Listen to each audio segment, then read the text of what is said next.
빈선사님, 예, 네, 오늘 점심에 뭐 드셨어요? 오늘 김치찌개 뚝배기 먹었습니다. 김치찌개 뚝배기요? 예, 맛있는 거 드셨네. 별로 그냥 그랬어요. 됐어요? 예, 선사님이 뚝배기 얘기하니까 갑자기 생각나는 게 있는데요. 뭐 어떤 거예요? 제가 아는 동생이 그 음식점에서 요리를 기다리고 있는데 옆으로 지나가던 식당 직원분이 그만 손이 미끄러지면서 예, 음식이 든 접시를 엎은 거예요. 예, 근데 다행히 큰 부상은 아니었고 예, 허벅지하고 그 팔 쪽에 수포가 생기는 정도의 화상을 입었는데 예, 그 직원분한테 치료비 정도 받고 끝냈다는 얘기를 들었거든요. 예, 그런데 이게 간단한 문제가 아닌 게 예. 화상은 자국이 남잖아요. 그렇죠. 흉터 남을 수 있죠. 그래서 지금 4개월 정도가 지났는데 흐릿하지만 화상 자국이 남아 있더라고요. 만약에 이런 음식점에서 사고가 났을 때 이 동생처럼 치료비만 받고서 끝내는 게 맞는 거예요? 치료비만 받고 막 끝내는 거는 아니죠. 그러면 뭐 어떻게 처리를 해야 되는지가 궁금한 건가요? 만약에 이런 유사한 사고에 다른 음식점 사고 화상 예, 이제 당하신 분들 예, 어떻게 보상을 받으면 되는지 그 예. 절차를 좀 알려주시면은 다음번에 그 도움이 될 것 같아서요. 우선 뭐 식당 측에서는 공중 접객 업소이기 때문에 일반인 분들이 이제 막 출입이 되고 누구나 와서 밥을 먹을 수 있잖아요. 그리고 들어와서 자기가 돈을 지불하고 식사를 하려고 오는 거기 때문에 그 들어오는 어떤 손님들에 대한 고객이라고 할 수 있는 그 손님들에 대해서는 그 업주라든가 거기에 이제 고객을 응대하는 직원들은 안전에 주의를 해서 손님들을 보호해야 될 책임이 있어요. 그게 어떻게 보면은 계약상 책임이거든요. 왜냐하면 나는 음식을 먹으러 가서 음식을 먹으려고 돈을 내고 그다음에 거기서 음식을 판매를 하잖아요. 네. 거기에서 어떤 구매 계약이 성립되는 거기 때문에 이제 그런 공간 안에서의 어떤 손님들에 대한 보호 의무가 생기는데 이제 직원이 사람들이 붐비다 보니까 뜨거운 뭐 뚝배기라던가 뭐 그런 거를 이게 엎어가지고 손님들에게 어떤 피해를 입히는 경우가 많이 있어요. 그래서 상해가 이제 발생을 하는데 보통 그런 경우 많이 발생하는 게 이제 화상사고죠. 근데 지금 말씀하신 그 친구분은 뭐 이렇게 경미하게 수포가 올라왔다는 거 보니까 한 1도 화상. 화상은 뭐 1도부터 4도까지 있는데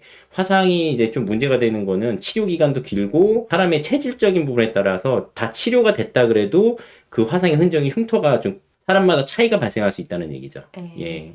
그러니까 체질이 다르기 때문에 예. 치료비만 받고 끝내는 문제는 아니겠네. 사람마다 다르기 때문에 그 상황을 다 봐야겠네요. 그렇죠. 이제 문제는 뭐냐면은 사고 당시에 그 이제 직원분이 어떻게 해서 음식물을 엎어가지고 그 손님이 상해를 입었는지 화상을 입었는지 우선 사실관계를 좀 이제 CCTV가 있다던가 아니면 주변의 목격자라던가 그런 분들의 어떤 내용을 좀 듣고 나서 전적으로 이제 식당 측에 책임이 있는 건지 아니면은 그 손님도 어떤 사고 당시에 어떤 행위에 의해서 문제가 발생한 거라면은 과실이 발생할 수도 있잖아요. 그래서 과실 책임 유무를 따져야 되는 부분이 발생할지 그거 우선 알아야 되겠고요. 그 다음에 그 직원의 책임은 직원을 고용해서 쓴 사업자의 책임으로 연동이 돼요. 그렇기 때문에 그 가게 업주도 책임이 당연히 발생을 하거든요. 그래서 요즘 같은 경우는 식당에서는 영업배상 책임보험 다 가입하고 있기 때문에 거기에 보면 영업배상 책임의 시설담보특약이라던가 뭐 여러 가지 특약이 있어요. 그걸로 인해서 이제 보상 처리가 되고요.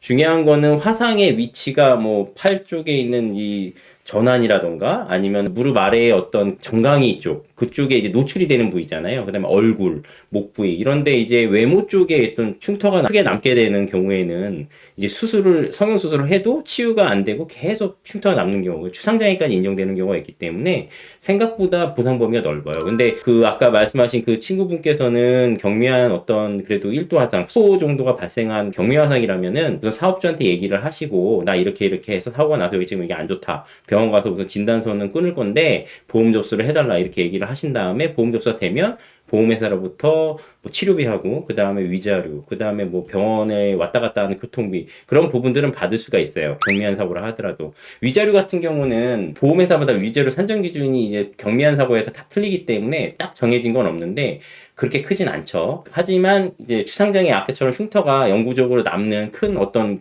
기준에 부합하는 어떤 보기 흉한 모습이 남는다면 그런 부분은 어떤 육체적 훼손 상태에 대한 배상각적인 평가까지 인정되기 때문에 보상 범위가 굉장히 큽니다. 그래서 그런 사고를 대비하기 위해서 영업을 하는 어떤 사업장은 배상책임보험을 필히 가입하시고 담보액도 좀 크게 가입을 해야 돼요. 왜냐하면은 사업주가 잘한다 그래도 직원들을 이렇게 고용해서 쓰다 보면은 직원들이 실수로 고객이라던가 타인한테 손해를 입힐 수 있기 때문에 거기에 대한 문제는 또 방어를 해야 되잖아요. 그래서 그런 부분들을 꼭 알고 계셔야 될 것 같습니다. 그렇군요. 알겠습니다. 다음번에는요, 오늘은 이제 되게 뭔가 경미한 사고였잖아요. 예, 그냥 예. 수포 정도. 다음번에 뭐 2도나 3도일 때 예. 후유장애가 남는 경우에 대해서 또 자세하게 설명해 주실 수 있나요? 그럼요. 얼마든지 해드려야죠. 네. 보상 정보는 무궁무진하잖아요. 그럼요. 그렇죠. 예, 저희 일상생활에 항상 부시에 어떠한 일들이 발생할지 모르기 때문에 주변에 좀 어떤 지식적인 부분에서 도움드릴 수 있는 부분들이라든가 가까이 할 수 있는 분들이 있다면 도움이 크게 될 겁니다. 네, 알겠습니다. 그러면 다음에 또 만나도록 해요. 그래요. 안녕 해주세요. 안녕. 안녕. 고맙습니다.